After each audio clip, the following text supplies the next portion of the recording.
Shaker. For Tell You I'm Corey. This is I just briefly met. Yeah. How are you? Tell me, if you would,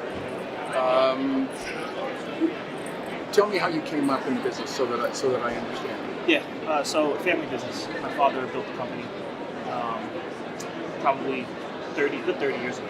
I was a kid, so when I was in high school, I was breaking boxes, putting parts away, doing all the stuff, whatever dad told me, right? And then after high school, I was kind of in college, but kind of doing tech stuff with my dad. So I was riding with senior techs, and I was a technician, I would say, kind of full-on technician.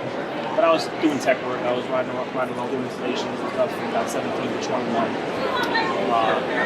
Ended up in college, I just couldn't do both. I went all in on the business. And How old are you? I'm 37 now. And once I came in the business, about 22 years old, I started doing the operations. So I was in the parts department, I was in the service department, I was doing quotes, I was hooking. This is before the internet, so we had walls and books. That's how I learned all my parts. Right. I mean, I was going through all these. Old school. Yeah. Sure. Yeah, so that's how I really got to learn the parts side of it. And then just kind of gradually progressed into the service manager seat in 2012. And my dad just took a big back seat. And 2017, my sister and I did a succession plan in place, and we bought my dad out. Family succession plan. And so I've held every position in the company. And now I've kind of removed myself about 2.5 years ago, maybe. Yeah, so 2012. Again, service manager. I took myself back from the service manager. I put a service manager in place. I put a parts manager in place. I have Janine is our operations, overseeing everything that we're doing right now, which allows me to be doing what I'm working on the business, starting to build. Exactly. Because I had horse blinders on for so long, kind of like my dad, and he wanted this thing to be much bigger than what it was. How many techs? 13. 13 techs. Yeah, when I took, we had about 7 when I really took over. And that's where we are now. Yeah. Okay. So we had about 7 in 2012, and we fluctuated. But now we're at the solid 13 guys and 2 training. So hopefully by the end of the year we'll have 15. And yes, it's natural, slow progression. Not trying to do too much. You talk about gold collar. Mm-hmm. From your perspective, what's the top 3, 4, 5 criteria for you to say this is a gold collar tech? Yeah, I mean, the number one thing for me is coming in every day. Amen. That's the number one thing, and it might sound silly, but you have your technicians that don't show up, right? We talk about that stuff all the time, and it upsets the whole entire day. Absolutely. You're pissed I off say people. You can't throw a pebble in the pond and not create waves. It could be a rock, it could be a pebble. It's going to create waves one way or another. Very true. Right? Yeah, that's the number one thing for me is showing up. Outside of that, just to be a gold. There's different style techs. So when we talk gold collar, we're talking about the guy, and we know who they are. The guys that are there at 3:30, 4 o'clock, not saying, "Oh, I'm done, my day's over." Right. They're like, "Give me another one." Right. Give me the other one. They're ready for it. You got one more? Yeah. Those are the guys that are that's good. For number 2, that's a gold collar training. Overtime, Saturday, Sunday, give me it. Let's go. Let's roll on it. And if you call them, and they're just available. Mentors. Yeah, man. So I say Say it again. Mentors. Yeah, that's great. Absolutely. Number 3, mentor for the young guys that we're training now. Not all technicians are very receptive to that. And it's just the nature of a tech. I think some guys are just listen. I want to close my I don't want to deal with that. But they're gold collar for me. That is mentorship. Being willing to do that. And then another thing, believe it or not, I think is willingness to continue to train, because once you are in the field for 10, 15 years, I don't need to go to that. I know it. I don't want to go to that. So the willingness to continue to want to go out to the training schools and just better themselves and see all the new things. Like we just came from the Hashizaki booth and we saw the smart technology that they're putting on. Like you need to go train and see what's going on, so I mean, you think you know, but you don't. Right. So you have that willingness, and I think just pure work ethic and pure drive. It's something that you can't teach that. It's just in you. Right. There's a lot of different things. Those are a few. I think a good coach knows how to get the best out of every player on the team. You know, Yes. it's everybody's got a different set of buttons. You know what?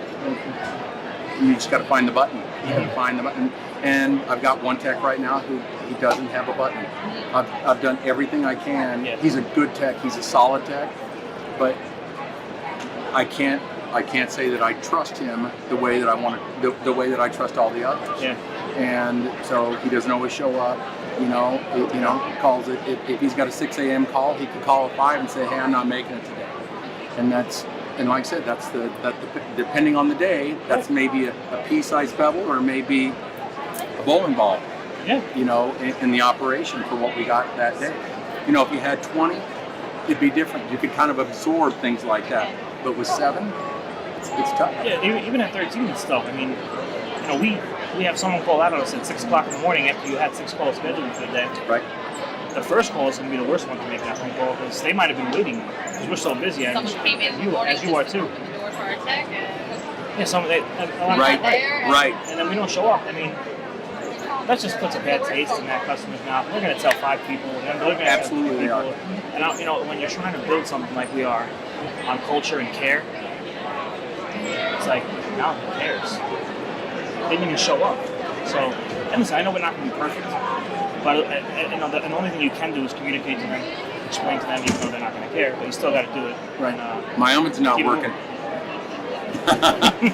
It's not working. Your boy didn't show up. Yeah. My oven's not working. Right. So you guys are hot, cold. You do AC work as well. We do some minor HVAC. Yeah. I mean, our main is cooking and refrigeration, but we also do dishwashing, food prep, and again, HVAC. We're not doing like big package unit installations or anything like that. We're doing more maintenance, belts, motors, and stupid things. Sure. Like that. Absolutely.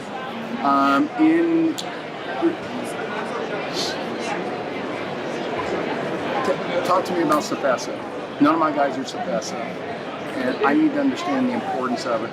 I'm going to tell you one word, and I talk about this all the time. One word for CFESA is standards.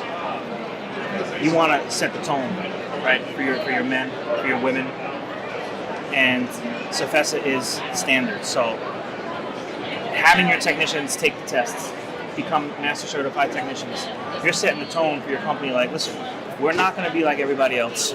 We're going to be better than everybody else. If you want to be part of this team, this is what you have to do. If not, then maybe this is not the right fit for you. Is CFESA the gold standard for what we do? Absolutely. Okay. There's nothing else. There is nothing else.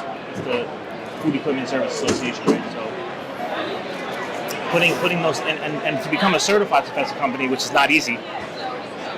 I also think it brings a little pride to the job. When you're a master certified technician, yeah, you got that badge.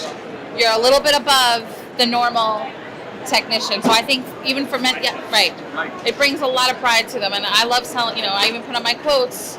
This is a master technician that quoted your job. Even when the customer calls in, I'm like, this is the master. I'm 100% backing him. I back him 100%, and I think it stands for a lot. And like I said, Exactly.